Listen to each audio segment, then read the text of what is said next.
Sur un campus universitaire apparemment ordinaire, ce qui avait commencé comme une nuit d'intimidation se transforma en une confrontation inoubliable. L'endroit s'appelait Montclair, une université tranquille, nichée entre les collines d'Auvergne, réputée pour ses jardins bien entretenus, ses amphithéâtres lumineux et son atmosphère studieuse. Ce soir-là, Jules Martin, un étudiant de première année discret et passionné de littérature, traversait le parking désert derrière la bibliothèque après une longue session de révision. Il marchait vite, son sac à dos serré contre lui, espérant éviter toute rencontre. Il ne savait pas que 3 hommes l'observaient déjà. Ils n'étaient pas des étudiants, ni des agents de sécurité réguliers. Ils faisaient partie d'une unité spéciale controversée, les Forces internes de surveillance, FIS, un groupe de policiers en civil, prétendument affectés à la prévention sur le campus, mais dont les étudiants redoutaient la présence. Menée par le capitaine Didier Lemoine, l'unité avait depuis longtemps dépassé les limites de son mandat. Avec eux ce soir-là se trouvait l'imposant lieutenant Hugo Duret et l'agent Cyril Perrin, toujours silencieux mais prompt à la violence. « Et toi, lança Duret en s'avançant, où tu files comme ça ?» On n'a même pas dit bonsoir. Jules s'arrêta net, son cœur s'emballant. « Je dois rentrer, murmura-t-il. »« Et ton sac ?» demanda Perrin en le lui arrachant des mains. Ils commencèrent à le fouiller devant lui, riant à voix basse. « Peut-être qu'on devrait t'accompagner, » dit Lemoine en s'approchant. « Pas très malin d'être seul, hein ?» À quelques mètres de là, un homme observait la scène, resté dans l'ombre du bâtiment de sport. Il s'appelait Karim Ben Saïd. Ancien militaire devenu assistant technique de l'université, il était discret, toujours en bleu de travail, réparant les fenêtres ou les chauffages défectueux. Mais ce soir-là, en voyant Jules encerclé, quelque chose en lui se réveilla. Il s'avança calmement. « Ça suffit, rendez-lui son sac, dit-il d'une voix ferme. Les 3 policiers se retournèrent. L'humour dans leurs yeux s'éteignit. « Et vous êtes ?» grogna Duret en avançant d'un pas. « Ce n'est pas important. Ce qui compte, c'est que vous franchissez une ligne. » Lemoine sourit de travers. « Tu crois impressionner qui que ce soit, en bleu, avec ta clé à molette ?»« Il ne vous a rien fait. »« Vous n'avez aucun droit de le fouiller, » répondit Karim en désignant Jules. « C'est pour sa sécurité, » ricana Perrin. « Il n'y a que vous ici qui représentez un danger. Rendez-lui son sac, maintenant. » Un silence tendu s'installa. Puis, Lemoine feinta un coup de poing, rapide et direct. Karim esquiva d'un pas fluide, attrapa le poignet de Lemoine et le plaqua contre une voiture, le désarmant en une seconde. Duret s'élança à son tour, mais Karim anticipa son mouvement et frappa sèchement à l'arrière de son genou, le faisant s'écrouler dans un grognement. Perrin, le regard incertain, recula d'un pas. « Qui d'autre veut essayer ?» demanda Karim, la voix calme.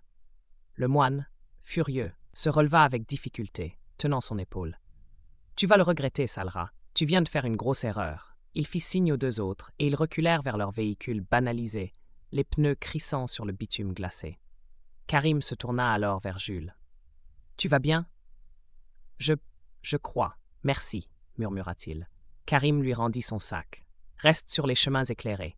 Et marche jamais seul la nuit, d'accord ? Même s'ils reviennent ? Préviens la sécurité du campus. »« Ils ne feront rien, » répondit Jules. « Ils ont peur de ces types. » Karim soupira. Il savait que le garçon disait vrai. La FIS était intouchable. Mais il ne pouvait pas les laisser faire. « Alors on trouvera un autre moyen, » dit-il. Le lendemain matin, la vidéo de l'altercation fit le tour des réseaux. Filmée discrètement par un étudiant nommé Léo Fabre, elle montrait Karim maîtrisant les agents sans violence inutile, avec calme et précision. Les commentaires pleuvaient. « Héros du campus, il faut plus de gens comme lui. Enfin quelqu'un ose parler. » Mais tout le monde ne voyait pas la vidéo d'un bon œil. À la direction de la FIS, la colère grondait. Dans un entrepôt abandonné à la sortie de la ville, Lemoine tapa du poing sur la table. « Il nous a humiliés devant tout le monde. »« Il est seul, » rica Duret. « On peut le faire taire. »« Pas comme la dernière fois, » dit Perrin. « Cette fois, on y va préparer. » Pendant ce temps sur le campus, Karim évitait les projecteurs. Il ne voulait pas devenir un symbole. Il voulait juste que les étudiants soient en sécurité. Il surveillait les coins isolés, analysait les angles morts, restait vigilant.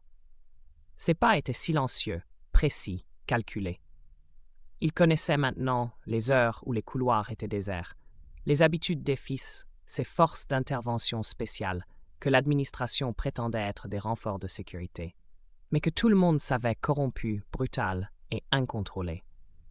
Léo, lui, était électrisé par la popularité soudaine. Depuis que la vidéo de Karim s'interposant entre les fils et un étudiant avait été publiée, les réseaux s'étaient enflammés. « Tu es célèbre. Tout le monde parle de toi, disait-il à Karim, le visage rayonnant.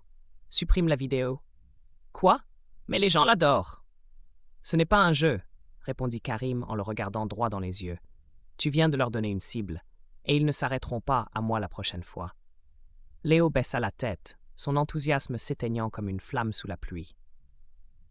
Je n'avais pas pensé à ça. Pense-y maintenant. On n'est pas dans une série, on est seul ici. Le soir même, les fils revinrent. Leur voiture noire, lustrée comme un cercueil, se gara lentement près de la cafétéria. Les étudiants s'écartèrent, certains fuyant à l'intérieur, d'autres figeant sur place, trop paralysés pour bouger. Le moine sortit, l'air triomphant. Il repéra Jules, assis sur un banc, le visage encore marqué par l'humiliation de la semaine précédente. « Tu crois que t'es hors d'atteinte ?»« On va t'apprendre le respect, » lança-t-il en s'avançant, sûr de lui, son badge illégitime scintillant sous les lampadaires. Mais Karim surgit à nouveau, s'interposant avec calme. Il ne criait jamais. Il n'en avait pas besoin. Laisse-le. Ce gamin n'a rien fait. Tu veux vraiment que ça finisse mal, dit le moine, déjà en train de sortir un taser. Non, mais je finirai ce que j'ai commencé. Les mots résonnèrent comme une promesse. Duret et Perrin attaquèrent en même temps, cherchant à le prendre par surprise. Karim esquiva, utilisant la force de l'un pour projeter l'autre au sol. Le moine tenta de le taser, mais Karim frappa le poignet, l'arme tomba avec un cliquetis métallique. Un coup de genou bien placé mit fin à l'assaut. Le moine s'effondra en grognant. Puis des gyrophares colorèrent la scène. De vrais agents de sécurité, alertés cette fois par plusieurs étudiants, arrivèrent en courant. L'un d'eux cria « Personne ne bouge !» Les fils reculèrent, silencieux. Le moine lança un dernier regard noir à Karim. « Tu crois avoir gagné ? C'est loin d'être fini. » Puis ils partirent, avalés par la nuit. Dans les jours qui suivirent, la direction universitaire, jusque-là silencieuse, lança une enquête. Il y eut d'abord des communiqués vagues, des excuses polies, des promesses de réévaluation des procédures. Mais la pression étudiante monta. Des vidéos furent diffusées, des témoignages anonymes s'accumulèrent. La FIS fut suspendue. Des ateliers de défense personnelle furent mis en place. Karim, à contre-cœur, accepta de les animer. Ce n'était pas dans ses habitudes de parler devant les gens, mais il le fit. Parce qu'il savait que s'il ne le faisait pas, personne d'autre ne le ferait. Jules, transformé par l'expérience, devint un participant assidu. Il n'était plus le garçon timide qui regardait ses chaussures quand on lui parlait. Il tenait la tête haute. Il posait des questions. Il apprenait. La peur recula. L'unité tomba. Pas à cause d'une violence plus grande, mais grâce à un refus collectif de se soumettre. Des pancartes apparurent dans les dortoirs. Assez. Pas de justice, pas de paix. Karim nous protège. L'administration tenta de garder le contrôle, mais il était trop tard. La résistance avait pris racine, mais la paix ne dura pas. Un soir, alors que le campus semblait apaisé, Léo courut jusqu'au local où se tenait un entraînement. Il était essoufflé, les yeux écarquillés. Ils ont arrêté Jules, chez lui, sans mandat. Ils disent qu'il a agressé un agent. Karim sentit un vide se former dans son estomac. Il comprit aussitôt, c'était une riposte, une stratégie, une guerre psychologique. Karim se rendit immédiatement au poste de sécurité. Il y trouva le moine, remis, assis derrière un bureau, sourire narquois aux lèvres. « Tu pensais qu'on allait se laisser faire ? Jules est en cellule. Il est accusé de tentative de meurtre. Fausse preuve. Témoin bidon. Tout était cousu de fil blanc. Vous ne tiendrez pas longtemps, dit Karim. C'est ce qu'on verra. Une fois que les caméras seront parties, les gens oublient. Mais toi, tu vas payer. » Karim n'attendit pas. Il contacta un journaliste indépendant, lui remit les vidéos, les dossiers, les enregistrements.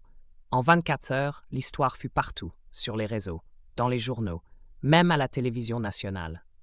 Répression étudiante dans une université publique, le scandale des fils. Des députés demandèrent une enquête fédérale. Jules fut libéré le lendemain, accueilli par une foule d'étudiants en larmes. Mais le prix fut lourd. 3 jours plus tard, Karim fut agressé dans un couloir vide, loin des caméras. Un coup à la tête, une côte fracturée, des blessures internes. Il resta inconscient pendant 2 jours. Quand il se réveilla, c'était Léo à son chevet. Ils ont été identifiés, ils vont être jugés. Tu as tenu bon, tu as tout changé. Karim regarda le plafond, les yeux humides. Il ne savait pas s'il devait se sentir fier ou épuisé, mais il savait une chose, il ne regrettait rien. Des mois plus tard, une plaque fut installée près de la cafétéria. Ici, des étudiants ont refusé la peur, en mémoire de ceux qui se sont levés. Et sur cette plaque, un nom gravé plus profondément que les autres, Karim Ben Saïd. Parce qu'il avait compris avant tout le monde que parfois le silence est complice. Et que le courage, ce n'est pas de ne pas avoir peur, c'est d'agir malgré elle.